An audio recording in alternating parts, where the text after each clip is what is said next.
Assalamu alaikum. We have a topic data handling. Class 8 unit number 5 data handling. तो आज हम इसके बारे में जानेंगे कि how to handle data. Different types of data हमारे पास होते हैं. लाइक फॉर एग्जांपल, अगर मैं एक टेस्ट करता हूँ, मैथ्स का टेस्ट क्लास 8 का, तो ई स्टूडेंट्स के जो मार्क्स होंगे तो वो भी एक डेटा बन जाता है. और अगर फॉर एग्जांपल हम कोई भी अपने गांव में, अपने मोहल्ले में कोई सर्वे करते हैं, number of this family members in a family, तो वो भी एक डेटा बन जाएगा.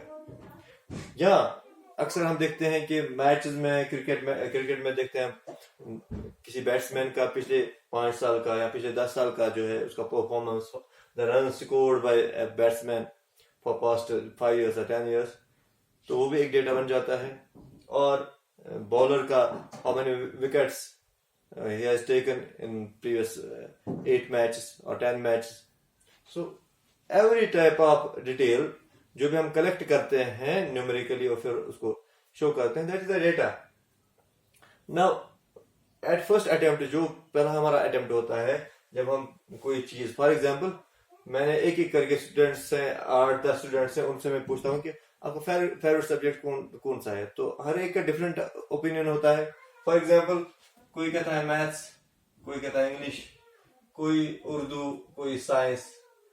फिर ऐसे ही बीच में फिर से मैथ्स आ जाता है, फिर से कोई उर्दू कहता है, या कोई सोशल साइंस कहता है, कोई फिर से इंग्लिश कहता है. And science, maths, English, social science, तो ये हमारे पास जो डेटा है ये भी तो एक डेटा है. फर्क ये है कि ये अनऑर्गेनाइज्ड है. This is called raw data. जब तक किसी डेटा को एक पर्टिकुलर तरीके से ऑर्गेनाइज ना किया जाए तब तक वो रॉ होता है. That's the raw data.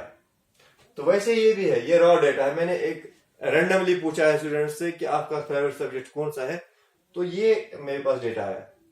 फिर जब मैं उसको पूरी तरह अच्छी तरीके से, जैसे फॉर एग्जांपल मैथ्स का लिखूं अलग से, कितने मैथ्स के कितने चाहने वाले हैं, तो मेरे पास एक यहाँ पर आ जाता है, एक यहाँ पर आ जाता है, एक यहाँ पर आ जाता है, मैं इनको अलग से लिखता हूँ. इसी तरीके से जब मैं देखता हूँ कि इंग्लिश के कितने हैं, तो मैं देखता हूँ कि इंग्लिश यहाँ पर 2 है, या उर्दू जो है, उर्दू भी 2 है, साइंस भी 2 है, सोशल साइंस भी 2 है. तो ये मैं जब ऑर्गेनाइज करता हूं अच्छे तरीके से, सो इससे क्या होता है कि हम किसी भी डेटा को इजीली इंटरप्रेट कर सकते हैं, उसका मतलब समझ सकते हैं, और फिर उसमें हम चाहे हमें ग्राफिकली दिखाना हो वैसे दिखा सकते हैं, या चाहे हमें टेबलेट करके दिखाना हो, हमें टेबल बना के, जिसको हम फ्रीक्वेंसी डिस्ट्रीब्यूशन टेबल भी कहते हैं, तो वैसे भी करके दिखा सकते हैं. So there are many ways to show any data. लेकिन पहले उसको ऑर्गेनाइज करना, डेटा हैंडलिंग क्या है एक्चुअली? ऑर्गेनाइज करना, डेटा को ऑर्गेनाइज करना, अच्छी तरीके से दिखाना, चाहे ग्राफिकली हो, चाहे हम उसको दूसरे तरीके से टेबलेट करके दिखाएं, टेलीमार्क्स फ्रीक्वेंसी जहां पर हम यूज करते हैं. तो यही हमें सीखना है इस यूनिट में. एक चीज और, आपका एक यूनिट है, last unit, actually last but one, introduction to graphs. आपका T2 का यूनिट है, इंट्रोडक्शन टू ग्राफ्स. जो मैं यहां पर पढ़ाऊंगा तो आधा हिस्सा उसका भी कंप्लीट हो जाएगा आपका. तो इसीलिए आप ध्यान से जो मैं पढ़ाऊं तो अच्छी तरह से याद रखिए और समझिए उसको, ताकि आपके 2 यूनिट आपके इससे कवर हो जाएंगे. एक तो ये है, एक है इंट्रोडक्शन टू ग्राफ्स. तो फिलहाल मैं बता रहा हूं आपको कि डेटा होता कैसा है और हम इसको कैसे ऑर्गेनाइज करते हैं. तो जैसे मैंने कहा कि टेबल करके बनाया जाता है, या ग्राफिकली. अभी ग्राफिकली कौन सा ग्राफ होता है जो हम यूज करते हैं अक्सर, या जो हम अभी हमारे सिलेबस में है, जिन ग्राफ्स के बारे में हमें जानना है. सबसे पहले अगर हम बात करेंगे, हमारे पास होता है पिक्टोग्राफ.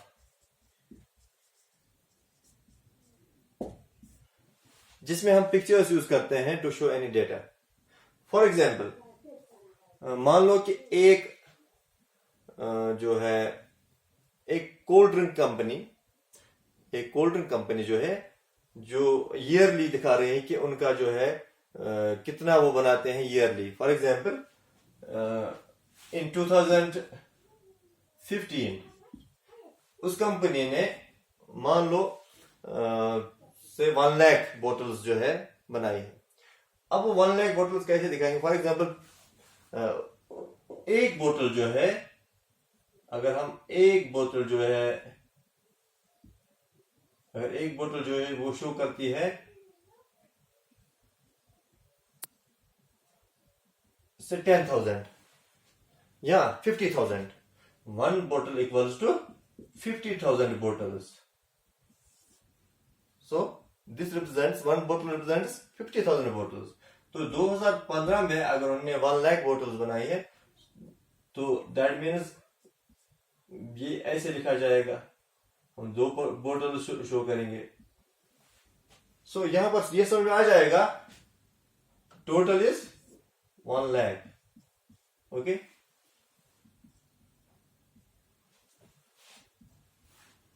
इसी तरीके से अगर फॉर एग्जांपल 2016 में ऐसे दिखाया गया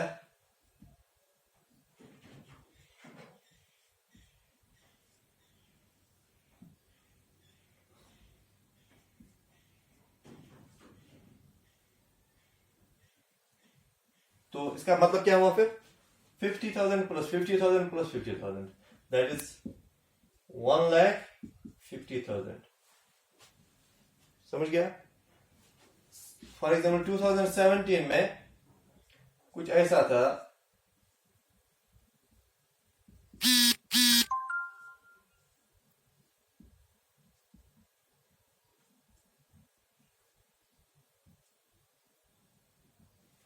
अब इसका क्या मतलब है? 50,000 प्लस 50,000। अब यहां पर हाफ, बोतल का हाफ दिखाया गया है।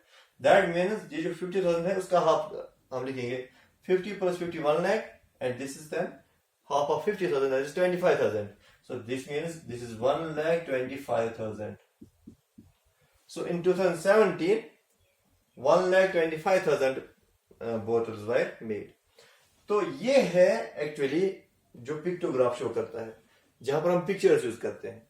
लाइक कोई कार कंपनी है तो वो कार शो करेगी, 1 car will show for example 1 lakh cars और 1,000 कार्स। इस तरीके से हर कोई पिक्चर जो भी वो, क्योंकि वो दिखाया गया होगा उसमें कि एक जो है एक पिक्चर क्या शो करती है, तो उस हिसाब से आप किसी भी जो पिक्टोग्राफ को आप जब आप रीड करोगे तो आपको एग्जैक्ट डेटा पता चल जाएगा कि ये क्या शो करता है। दिस इज पिक्टोग्राफ, ठीक है ना। इसके बाद अगर हम आते हैं दूसरा हमारे पास ग्राफ है, दैट इज बार ग्राफ, जो आपकी सिलेबस में भी है। Bar graph is a type of graph in which we use bars of equal width, जिनकी विड्थ सेम होती है, to show a particular data. For example there is a cricketer a batsman A, who has scored runs like this. For example, in 2015, the total runs he scored in a calendar year were 800. Okay. 2016 he scored say 850. 2017 he scored 900 and 2018 he scored say 750. So this is performance of a batsman, and in 4 consecutive years 2015 to 2018 the number of runs he scored in each year. तो ये हम जब graphically show करेंगे, वैसे तो हम इसका bar graph भी बना सकते हैं, और एक और ग्राफ होता है लाइन ग्राफ, जो कि आपको इंट्रोडक्शन टू ग्राफ्स में पढ़ना है। तो उसमें कैसे शो करेंगे या बार ग्राफ को में कैसे शो करेंगे ये हम सीखेंगे यहाँ पर। सबसे पहले जो हम जहां पर बनाते हैं एक्चुअली ग्राफ, ये क्या होता है, जैसे प्लान, कोऑर्डिनेट प्लान एक्चुअली होता है ये। जब आप आगे पढ़ोगे आप ये जानोगे कि कोऑर्डिनेट प्लान जो होता है, कोऑर्डिनेट ज्योमेट्री जब आप पढ़ोगे 9th में शुरू होती है, तो कोऑर्डिनेट ज्योमेट्री में आप सीखोगे कि कोऑर्डिनेट प्लान होता क्या है, और वो क्या call it as cartesian plane. तो यहाँ पर हम एक ही साइड उसका शो करते हैं, एक क्वाड्रेंट एक्चुअली शो करते हैं उसका, तो जिसमें एक हॉरिजॉन्टल एक्सिस होती है, एक वर्टिकल एक्सिस होती है। ये हॉरिजॉन्टल एक्सिस जो है, हॉरिजॉन्टल एक्सिस क्या शो करेगी, for example this is year, तो यहां पर हम ईयर शो करेंगे, and the vertical axis will show as the number of runs scored. तो फॉर एग्जांपल अगर हम यहां पर जो है 2015 से शुरू करते हैं यहां पर, लेकिन यहां पर पहले हम जब स्केल बनाएंगे, स्केल कैसे बनाएंगे हम, यहां पर हम देखेंगे कि जो रन्स है हाईएस्ट क्या है यहां पर 900। ओके, सो अगर हम ऐसा करेंगे कि इसमें हम 9 जो है फॉर एग्जांपल बराबर बराबर जो है इससे यहां पर इसके पार्ट्स करेंगे, 1 2 3 4 5 6 7 8 एंड 9। ओके, तो ये मान लो ये तो 100 हो गया, हम 100 करके इसको शो करेंगे, ये 200 300 400 500 600 700 8 एंड 900, क्योंकि हाईएस्ट हमारा वैल्यू क्या है 900।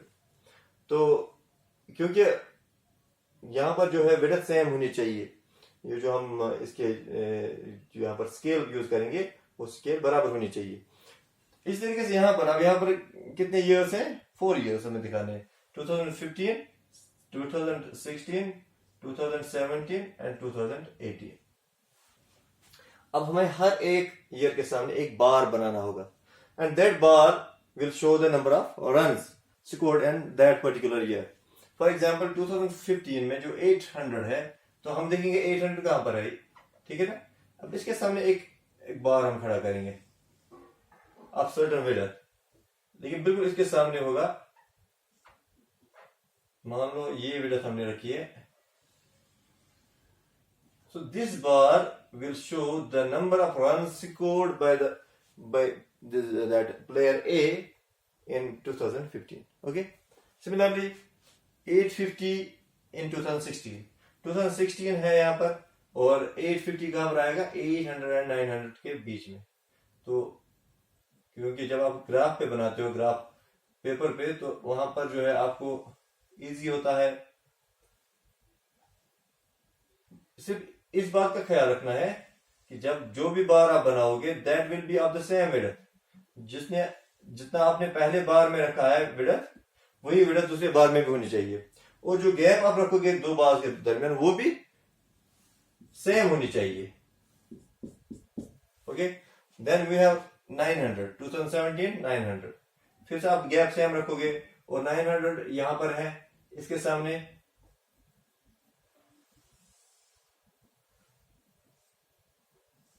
क्योंकि आपको स्केल पेंसिल यूज करके बनाना है, तो इसमें कोई गलती नहीं होनी चाहिए बनाते वक्त। And then you have at last 750 in 2018 में 750 है, तो आप 757 और 800 के दरमियान आएगा, तो यहां पर फिर से आप सेम विड्थ रखोगे, और जो बार बनाओगे उसकी भी वही विड्थ रखोगे जो आपने पहले रखी है। सो these bars will show the data that is here. Okay, these are the number of runs scored by a cricketer A, batsman A, in years 2015 2016 17 and 18 respectively, and these are the graphs. Okay, this is called bar graph. ये है bar graph. Similarly इसी data का अगर हम line graph बनाना चाहिए, there is a graph called as line graph. तो for example यही डेटा लेंगे हम, और इसी का हम वो बनाएंगे, ग्राफ बनाएंगे।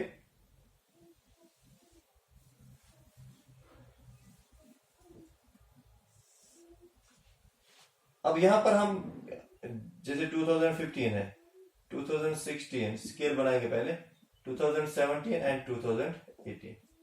तो अब आपको क्या करना होगा, ये तो सेम रहेगा। यहां पर पहला पॉइंट है 2015 800, तो आप 2015 के बिल्कुल सामने जाएंगे, इसी लाइन में जाएंगे और फिर यहां पर 800 पे, जहां पर 800 के सामने आप रुक जाएंगे। तो ये जो दो लाइंस होंगी जहां पर ये इंटरसेक्ट करेंगी, ये पॉइंट जो है this will show this 2015 800 runs. Then you have 2016 850 runs. 2016 850 runs, मान लो ये यहां पर आ जाएगा। ओके, 2017 900 runs, 2017 900 runs, तो 900 के सामने 2017।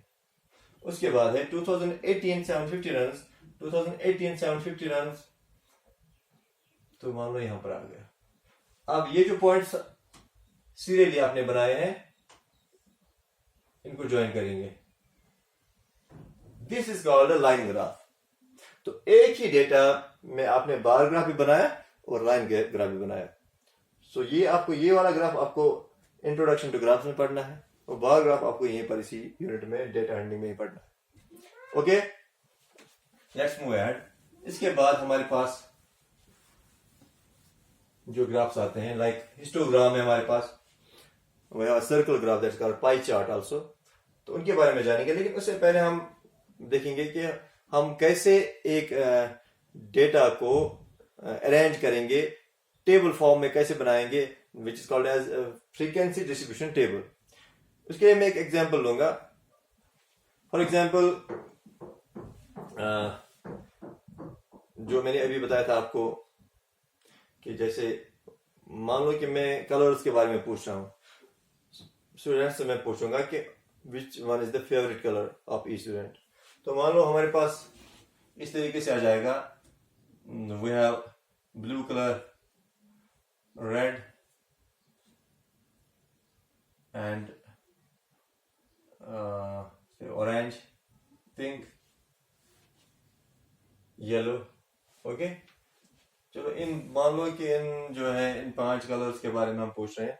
तो ब्लू कलर जो है वो मान लो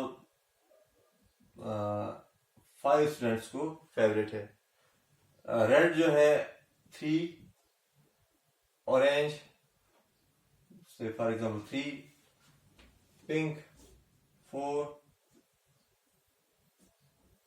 एंड येलो 5। ओके, मान लो ये रिजल्ट हमारे पास आ गया। आउट ऑफ 20 स्टूडेंट्स जो है, 20 स्टूडेंट्स से हमने पूछा और उन्होंने ये रिजल्ट्स दिए हैं। ब्लू कलर जो है 5 का फेवरेट है, रेड 3 का है, ऑरेंज जो है 3 का है, पिंक 4 का है और येलो 5 का है। अगर हम एक टेबल बनाएंगे इसका, हम ऐसे लिखेंगे, एक कॉलम में हम लिखेंगे कलर, दूसरे कॉलम में जो है टैली मार्क्स और तीसरा कॉलम जो होता है फ्रीक्वेंसी का। ओके, सो कलर हमारे पास जैसे पहला कलर है ब्लू, ओके, दूसरा है रेड, तीसरा है ऑरेंज, पिंक एंड येलो। उसके बाद हम देखेंगे टैली मार्क्स में क्या दिखाते हैं। फॉर एग्जांपल ब्लू जो है 5, ठीक है ना। So there are tally marks जो है 5 लाइन्स आप बनाओगे, एक्चुअली 4 बनाओगे और 5 जो है एक क्रॉस में डालोगे आप, diagonal type. So that will, this will show 5, number 5, frequency 5। तो ग्रुप 5 का होता है, अगर 4 होंगे तो सिर्फ 4 लाइन्स होंगी, अगर 3 होंगे तो 3 लाइन्स होंगी, लेकिन 5 होगा तो एक ग्रुप बनेगा, 6 होगा तो 5 + 1 एंड सो ऑन। इस तरीके से रेड जो है 3, 1 2 and 3, orange 1 2 and 3, pink 1 2 3 and 4 and yellow again 5। Okay, frequency number show करेगा, ये 5 है तो 5 शो करेगा, ये 3 है, ये 3 है, ये 4 है और ये 5 है। So this table is called as frequency distribution table. Frequency distribution table. तो किसी भी, ये ऑर्गेनाइज करना होता है, how to organize a data. ये हम सिंपल सा डेटा में आपको समझाने के लिए बता रहा हूं। तो आगे आगे जब आप देखोगे हमारे पास और बड़े बड़े डेटाज होंगे, तो कैसे उनको ऑर्गेनाइज किया जाता है। अगर हम इसको टेबलेट करेंगे किसी भी इसको डेटा को, तो इसी तरीके से करेंगे। ओके, अब मैं एक और बड़ा थोड़ा सा इससे बड़ा डेटा लेता हूं, जिसमें फॉर एग्जांपल जिसमें बहुत सारे लोग या बहुत सारे स्टूडेंट्स इन्वॉल्व हों। फॉर एग्जांपल मैं एक क्लास में 30 स्टूडेंट्स हैं, और उस 30 स्टूडेंट्स में जो है ना मार्क्स में दिखता हूँ हर एक किसी एक टेस्ट में। फॉर एग्जांपल मैथ्स का टेस्ट है और मार्क्स आउट ऑफ 10 है, और स्टूडेंट्स के डिफरेंट मार्क्स आते हैं। तो अगर हम वो शो करेंगे तो कैसे करेंगे? अब ये जो मैंने ये वाला अभी बनाया टेबल, ऐसे टेबल का, ऐसे डेटा का आपने देखा कि कौन सा ग्राफ बनेगा? या तो बार ग्राफ बनेगा या तो लाइन ग्राफ बनेगा। लेकिन जो मैं अभी बनाऊंगा, for example I have 30 students and marks out of 10 maths के जो टेस्ट में है इस तरीके से है 7, 8, 5, 9, 10, 8, 10, 5, 4, 6, okay, 8, 7, 9, 8, 3, 7, 8, 6, 10, 9, 10, 5, we have 2 also, 6, 7, 9, 8, we have again 2, okay, so that 20 और 2 रह गए हैं, मान लो 5 और 8 है। So these are marks obtained by 30 students in 8th class out of 10 है मैथ्स के मार्क्स। तो अब ये जो डेटा है, अगर हम इसका फॉर एग्जांपल बार ग्राफ बनाना चाहे तो ये तो बड़ा हेक्टिक मामला होगा। इतने सारे बार्स कैसे बनाएंगे हम? यहाँ लाइन ग्राफ भी हेक्टिक ही होगा, क्योंकि ग्राफ पे फिर हमारा जो है बहुत बड़ा बनेगा। अब ऐसे डेटा को किस तरीके से बनाया जाता है? हम ग्रुपिंग करते हैं, that is called as class interval. तो क्लास इंटरवल, फिर टैली मार्क्स और फिर फ्रीक्वेंसी। ये भी फ्रीक्वेंसी डिस्ट्रीब्यूशन टेबल है, लेकिन ये दूसरे टाइप का है, जहां पर ग्रुप्स में लिखा जाता है, जहां पर क्लास इंटरवल यूज होता है। इसमें हम क्या करते हैं, लाइक फॉर एग्जांपल हमारा लीस्ट जो नंबर है वो है 2 और हाईएस्ट है 10। Okay, so we will start from for example 0. So we have groups like 0 to 3, 3 to 6, 6 to 9 and 9 to 12.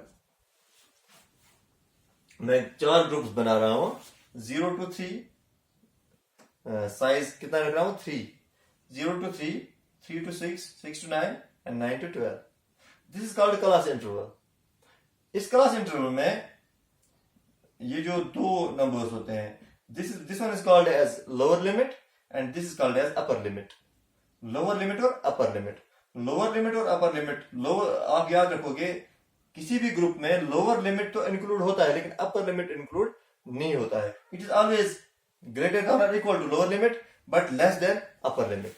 Okay, आपको ये देखना है, जब आप इसमें देखोगे, आप ये देखोगे कि आप इन नंबर्स में से 0, 1 एंड 2 कितने हैं। आपको क्या काउंट करना है? 0, 1 एंड 2। 3 इसमें नहीं होगा, 3 इसमें आएगा अगले वाले ग्रुप में। तो जब आप चेक करते हो तो 0 तो कोई नहीं है, 1 भी कोई नहीं है, लेकिन 2 यहां पर है 2 बार। तो टैली मार्क्स में तो वही 2 लाइंस आ जाएंगी और फ्रीक्वेंसी कितनी है 2। क्लियर? उसके बाद 3 to 6 में 3, 4 एंड 5, 6 नहीं आएगा, 6 अगले ग्रुप में आएगा। 3, 4 एंड 5, तो 5 1, 2, 3, 4, 5, 6। There are 4 entries. Okay, 1, 2, 3. No, 5 actually. 6, 1, 2, 3, 4 5 6 we have 6 entries in this group तो 1 2 3 4 and 5 and 6 okay tally marks आ गया अब 6 है फ्रीक्वेंसी टोटल तो 6 to 9 6 7 and 8 6 7 and 8 में 1 2 3 4 5 6 7 8 9 10 11 12 13 14 so we have 14 frequency and tally marks 5 plus 5 10 11 12 13 okay and at last we have 9 to 12 9 to 12 अगर देखा जाए आपको गिनने की जरूरत नहीं होगी क्योंकि आप यहीं पर काउंट करोगे 14 plus 6 is equal to 20 20 plus 2 is equal to 22 and remaining कितने हैं 30 में से 8 तो आप 8 1 2 3 4 5 6 7 8 तो 8 entries इसमें होंगी this will complete your table and this is also frequency distribution table using tally marks using class interval जब आप यूज करते हो तो टेबल तो वही है ये लेकिन इस वक्त जो है क्लास इंटरवल आपने यूज किया है अब आप वो ग्राफ नहीं बना सकते हो जो हमने इससे पहले वाले में बनाया यानी कि बार ग्राफ या लाइन ग्राफ इसका नहीं बना सकते तो अब ऐसे डेटा का कौन सा ग्राफ बनता है जो हमें यहां पर बनाना है that is histogram that is called as histogram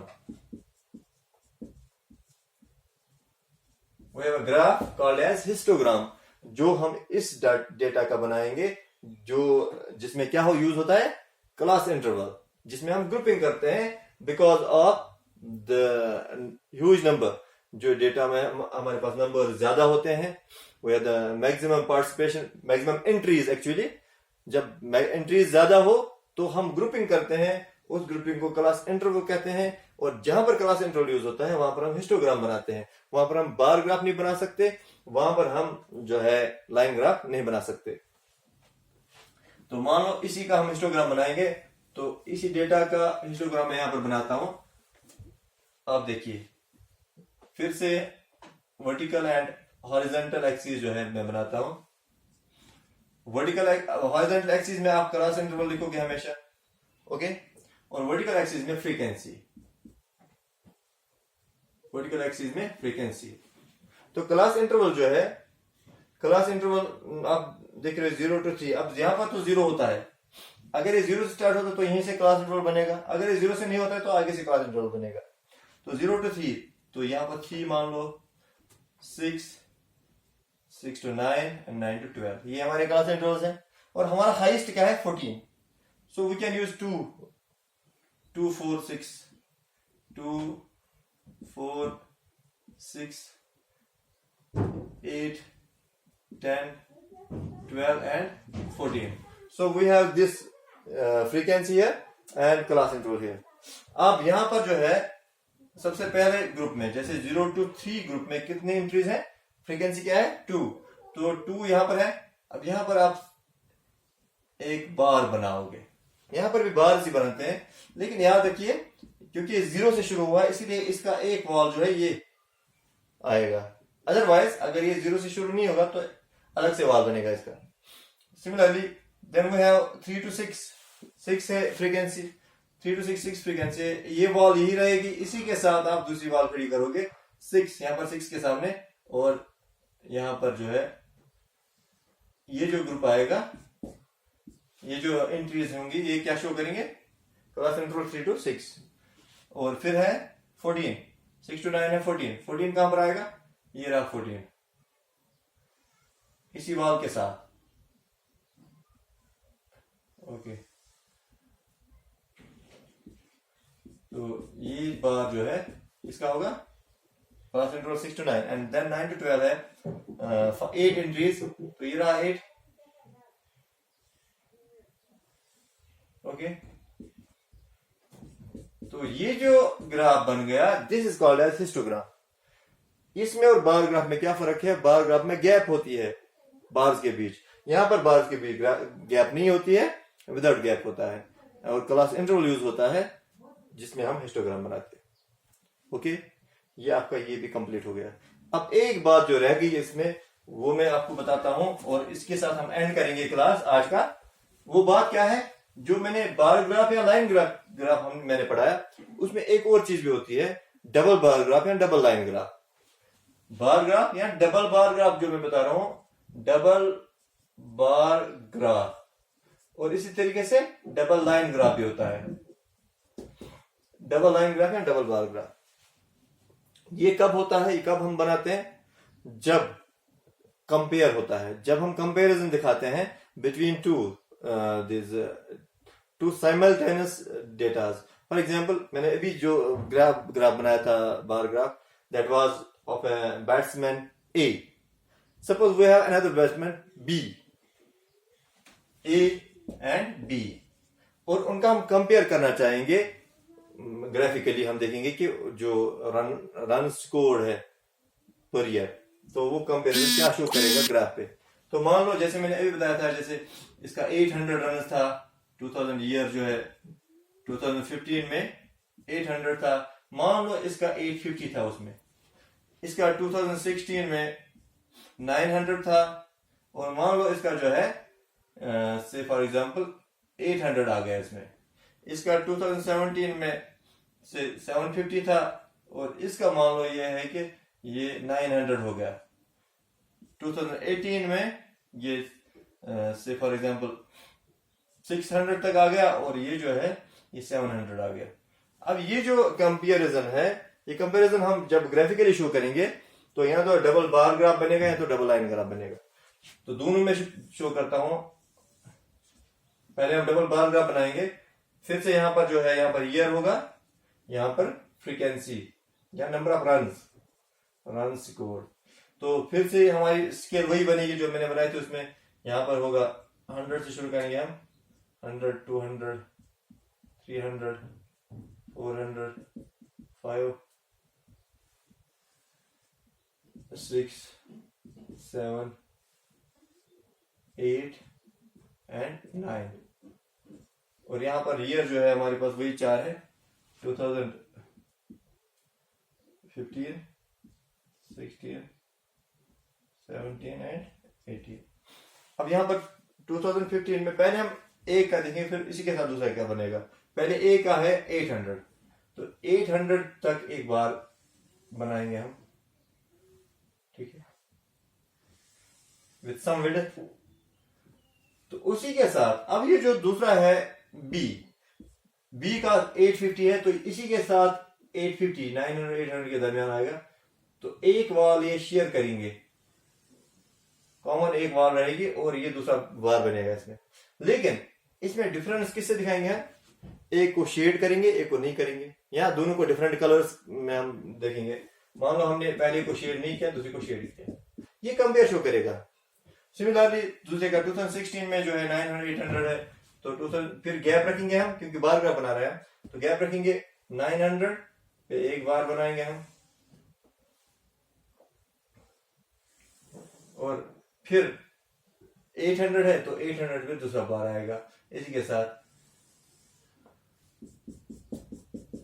तो ये जो ऐसे ही आगे 2017 में और 2018 में आप बनाओगे, तो यहां पर भी आप एक को शेड करोगे, एक को नहीं करोगे, तो ये होता है डबल बार ग्राफ। और यहां पर लेकिन जब आप ये बनाओगे तो आप यहां पर शो करोगे शेडेड जो है क्या है, और जो शेडेड नहीं है वो क्या है। शेडेड जो है प्लेयर बी का है, और जो शेडेड नहीं है वो प्लेयर ए का है।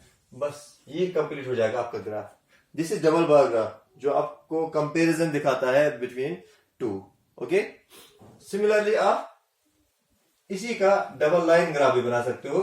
डबल लाइन ग्राफ जब आप बनाओगे तो यहां पर जैसे 2015 में 800 है एक प्लेयर का, और दूसरे का कितना है 850 है, तो इसी के ऊपर आप दूसरा बनाओगे। यहां पहले एक का बनाओगे आप अलग से, इसका 900, फिर दूसरा 2016 में 900, 2017 में 750, 2018 में 600, 2016 में जो है 600। ये हम किसका बना रहे हैं, पहले बैट्समैन ए का। तो पहले हम इसको कंप्लीट करेंगे। ओके, फिर हम बैट्समैन बी का बनाएंगे। 2015 में इसका 850 है, तो यहां पर आएगा पॉइंट। 2016 में इसका 800 है तो यहां पर आएगा पॉइंट, 2017 में 900 है तो इधर आएगा पॉइंट, 2018 में जो है 700 है तो यहां पर आएगा 700 इसके सामने। अब जब हम इनको ज्वाइन करेंगे we will use a dotted line, एक को फुल लाइन एक को डॉटेड लाइन दिखाएंगे, या एक को एक कलर से दूसरे को दूसरे कलर से बनाएंगे। तो यहां पर वही है, ये जो ग्राफ बन गया वो है डबल लाइन ग्राफ, और ये भी कंपैरिजन शो करता है, सेम कंपैरिजन जो डबल बार ग्राफ शो करता है। और यहां पर आप दिखाओगे ये जो फुल लाइन है ये क्या है, और ये स्ट्रेट लाइन है, ये डॉट लाइन है, ये क्या है, this player A and player B, and this is your double line graph. ये भी एक्चुअली आपको डबल लाइन ग्राफ जब आप बनाओगे, इंट्रोडक्शन टू ग्राफ्स में आपका ये भी कंप्लीट हो गया है। तो जब आप दोनों को चेक करोगे, बार ग्राफ को, this data handling and introduction to graph, तो आपको पता चलेगा कि आपने पहले एक्सरसाइज तो कंप्लीट कर लिया, पर पहले एक्सरसाइज डेटा हैंडलिंग की कंप्लीट हुई, और उसमें भी आप पहले एक्सरसाइज कर सकते हो इंट्रोडक्शन टू ग्राफ में। तो आज की क्लास में इतना ही, इंशाल्लाह आगे बढ़ेंगे अगले क्लास में। तब तक के लिए जो है आप इसको प्रैक्टिस कीजिए, क्वेश्चंस को प्रैक्टिस कीजिए, और अगर आप कोई क्वेश्चन में आपको दिक्कत हो रही है तो आप जो है मुझे इन्फॉर्म कीजिए। Thank you.